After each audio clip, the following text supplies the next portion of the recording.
Hello, beauties. Welcome back to Midlife by Human Design. I have a short and contemplative episode for you today.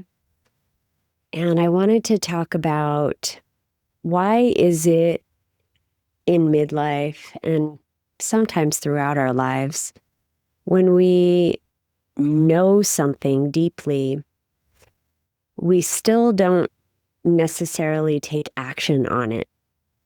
And I think that this is an interesting conundrum that I've been pondering for a bit. And so I wanted to share my thoughts on this episode and give you some ideas in terms of human design and how you might work through it yourself if this is something that you've been dealing with. I don't know if that's the right way to say it, but I know that from the midlife women that I work with and talk to, many of us feel a mix of emotions about wanting something different at this phase of life. And because it feels sometimes like a sudden wanting, like, oh, I've hit midlife and now I want to blow up my life. I think we feel a lot of guilt or shame or confusion about desiring that change. And we worry about disappointing people or about being seen as selfish or about making the wrong decisions or even trusting ourselves and doubting that trust because we feel like we may make the wrong decision. And there is definitely something within many of us that keeps us running problems over and over in our heads, playing the scenario over and over again, and ignoring this deep knowing that we have about what is right and true for us. And part of me thinks that some of that is due to soul contracts, basically a contract that you made at some point in your many lives with other souls to play out something in this lifetime. And I think that part of it may be that. I think that part of it is fear of change, fear of understanding what is truly going on and trusting our bodies to make decisions for us. And it's kind of crazy because we can often feel this life that wants to be lived through us. We can feel a new way that's pushing from within. It's pulling us toward it, this new way of living.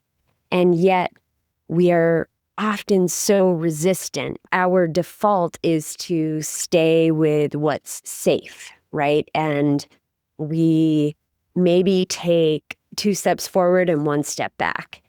And we avoid these tiny pivots, the 1-degree pivots that I've talked about, that could make this new life possible that we feel wants to be birthed from us, but we end up avoiding them or sabotaging ourselves because of this fear of change. So I am wondering for you as you're listening to this pod, what do you know right now that you've been avoiding? Is there something that you know deep within you that you've just been not wanting to take action on? Because that knowing equals change, and change is frightening to our nervous system, right? Our subconscious will reject it because it doesn't feel safe. And plus also, life throws us curveballs. Life changes in an instant sometimes. And carpe fucking diem. There's never a better time than now, right? Because all we ever have is the present. So what is exactly happening with that knowing?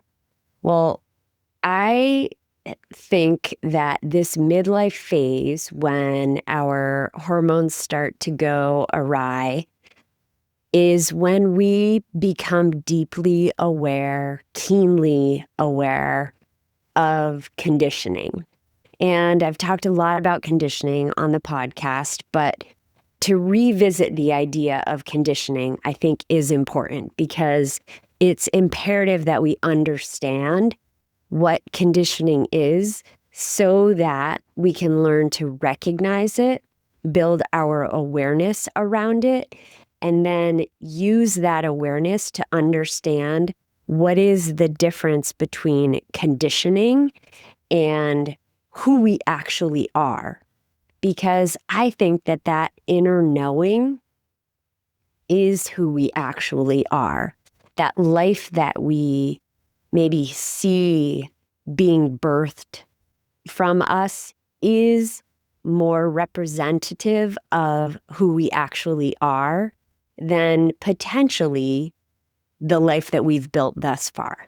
And I say potentially because I don't want you to listen to this podcast and think that I'm always telling you to throw the baby out with the bathwater, because that's not the case. There are probably many amazing, brilliant things that you have built up to this point in your life.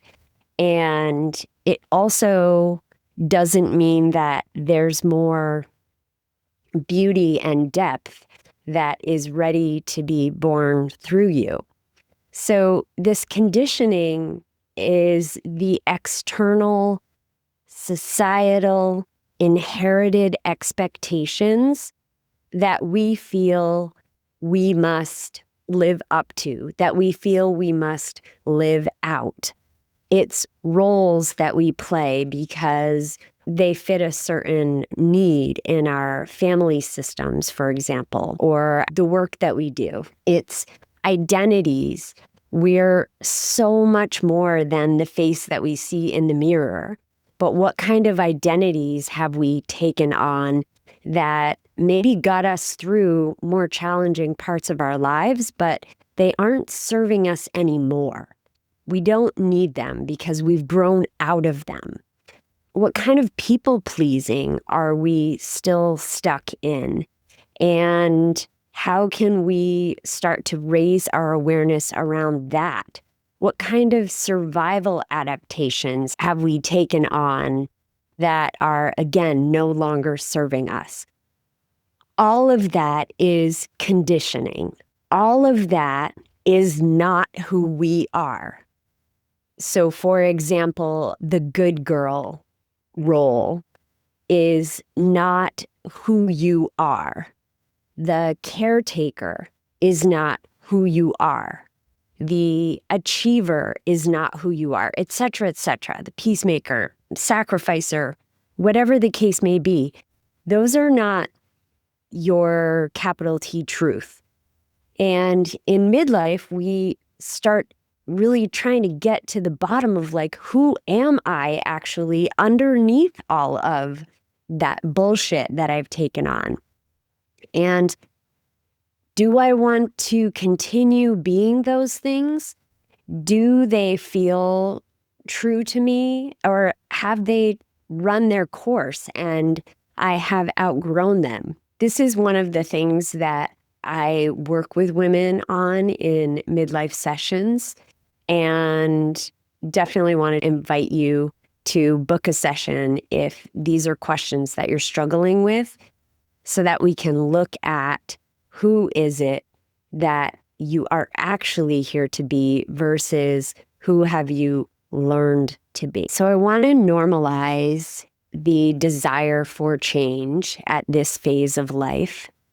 It's such an interesting phase of life, midlife, because up until now, we have checked all the boxes. We have had a very clear path forward from essentially the moment we were born. We've kind of been fed into this track of, X, Y, and Z, just moving from one thing to the next, to the next, to the next. And as a parent of young men, I have been watching them and their friends who have recently graduated. And some of them are in this phase of deep self-discovery.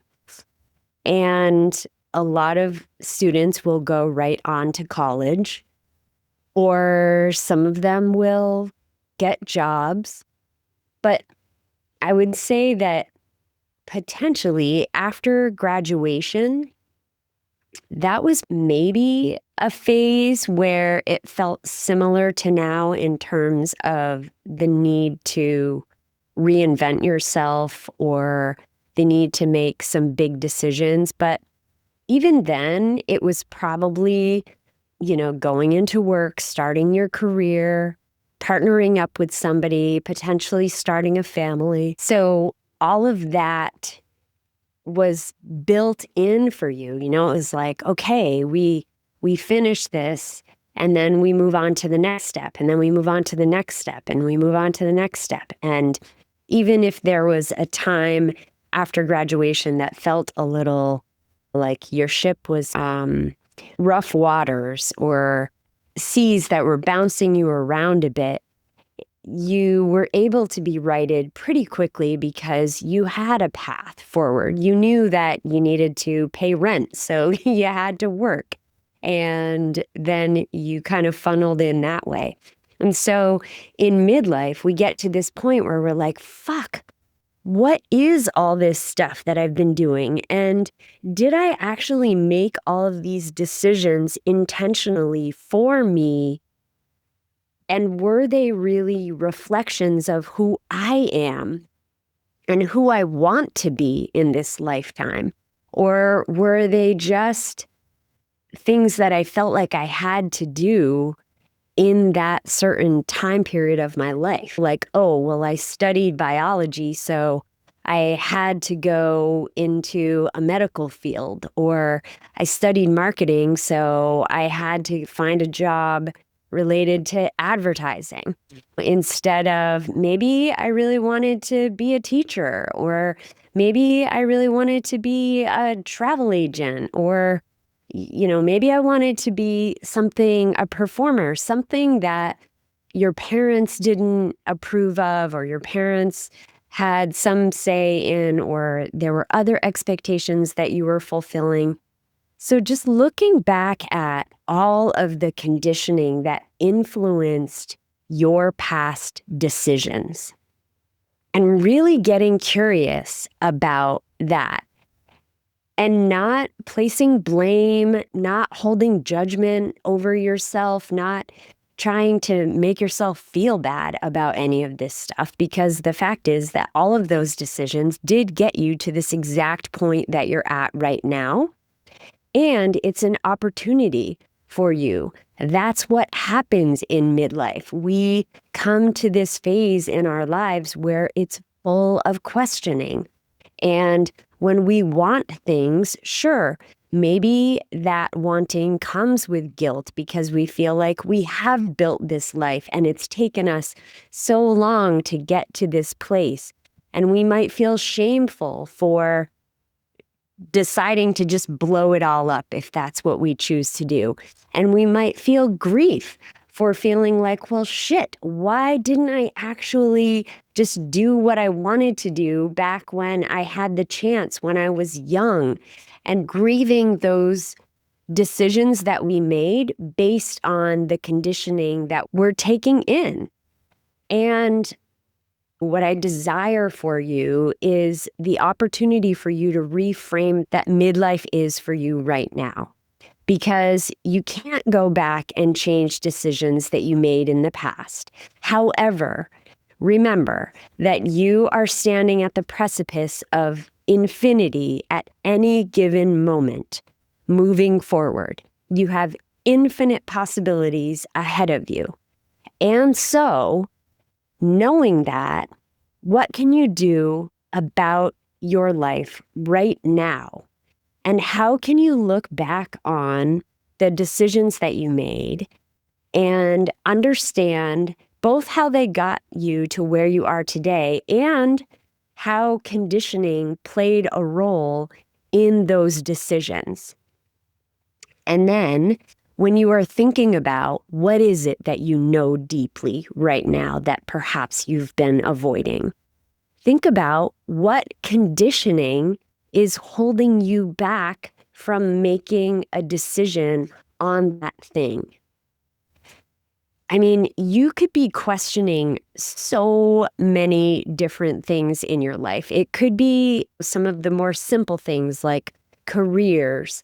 It could be your relationship, but it could be things like about who you actually are as one individual human, like your sexuality, which we've been talking about a lot on the podcast.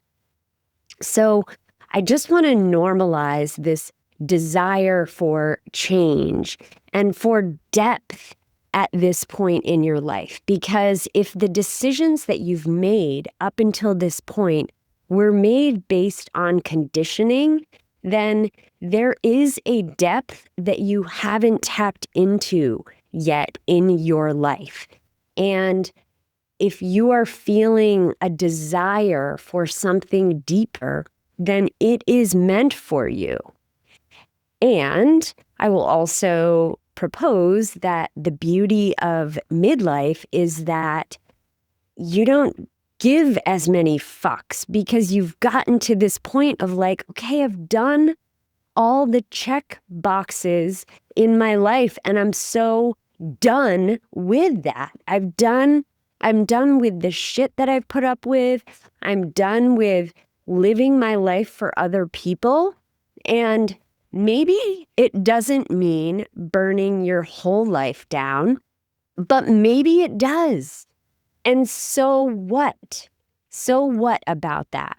Do you want to get to 89, 95, 103 and look back on your life and feel like, fuck me, why didn't I just do the thing? So I want to circle back around to the idea of trusting yourself, because I think that at the core of this question about living a deeper, more meaningful life in midlife and shedding conditioning ultimately comes down to your ability to trust yourself. And I think I wrote this in my Instagram or Threads bio.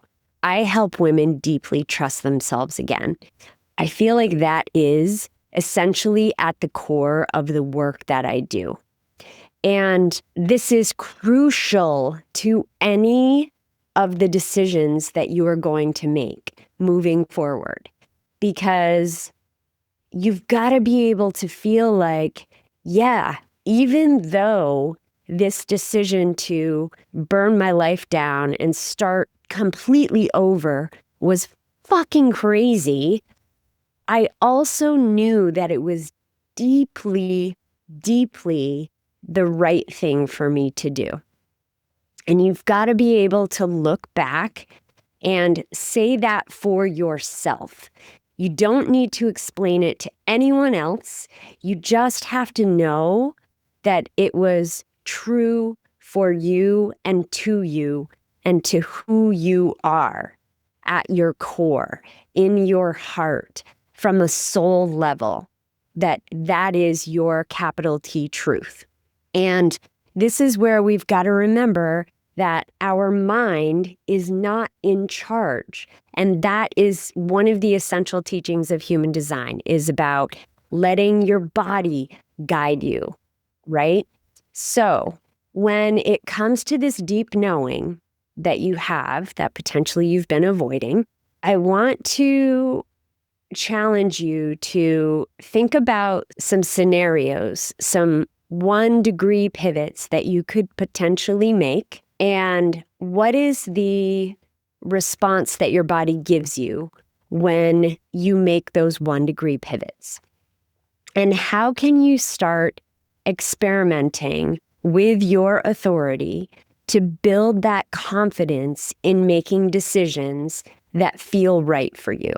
What can you experiment with in your life that is low stakes to help you build the confidence to make bigger stakes decisions? And keep a journal, keep track. Okay, I made the call, like I'm an emotional authority. I made the call to, I don't know, buy something that costs like over $300. A vacuum cleaner. I just bought another vacuum cleaner. My God, don't even get me started. I just bought a new vacuum cleaner. And emotional authority. That's a good example of like a 1-degree pivot where I look at this decision. This is the vacuum cleaner. I did the research. I had used this type of vacuum cleaner before, so I'm going to choose this one because it's been a good option. It has good reviews. Those are definitely mind kinds of things, the reviews, the research and whatnot. For my 1 line, it's also feeding my 1 line. But then ultimately, like, which one feels right? Of the options, which one feels right? And then I've got to see, okay, I'm going to start using this vacuum and see, was it the right decision? Did it work well for me? And then keep track of it. So that's just a silly example. But if you can do this for yourself, you are essentially building a manual for changing your life. And you are giving yourself concrete evidence, which is going to build that trust within yourself, which is ultimately what you need to make the big decision that you have been potentially avoiding. So that is what I have for you today. I wanted to talk about conditioning and these big choices that we have that we tend to avoid because they're scary. But how do we get around that? How can we use our human design to help us get around that? And as always, if you need help or support, book a session with me or send me a note and we'll talk about working together. Lori at lorileeside.com. And I am wishing you the strength to let go of what no longer serves you, joy to fill your days, and clarity to be who you came here to be.